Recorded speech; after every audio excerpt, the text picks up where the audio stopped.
gargaarsa kee milkaa'u yaanni ani gooftaan mana koo seene yaanni ani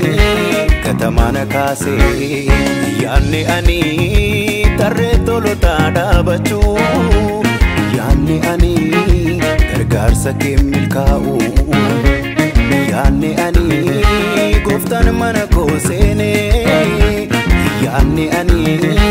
katamana kaase yaanni yaanni yaanni ani yaanni yaanni yaanni ani yaanni yaanni yaanni ani yaanni yaanni yaanni ani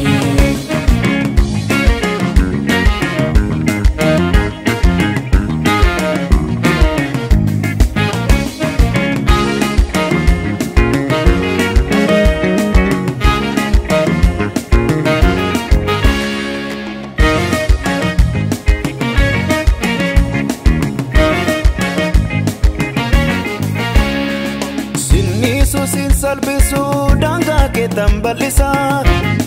dalonni danon nufe bakir mata jede gafa dubbatu anu gansene dubbi isatif amana mada ija kon arge amana mada amana mada amana mada amana mada abango amana mada Amanamada, Amanamada, Amanamada, Jesus ko Amanamada.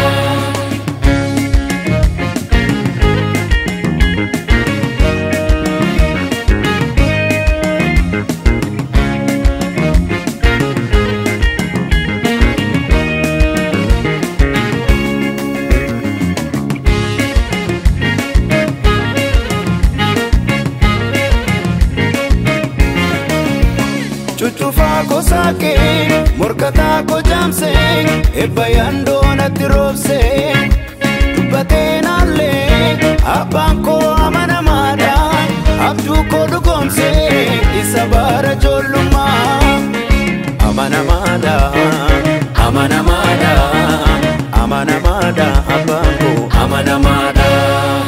amanamada, amanamada, amanamada, Jesus. Amanamada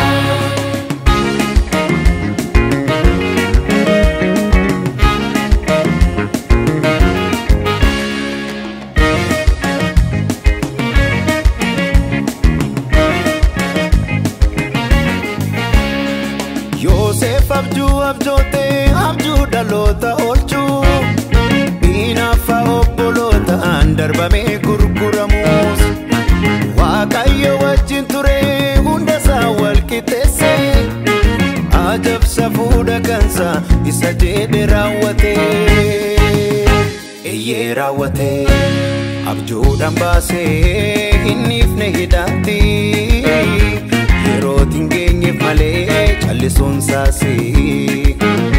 shiddoonni yoo jedhanii Yoosef bineensa nyaatameera soomootirra taa'ee dhalootaaf soora'e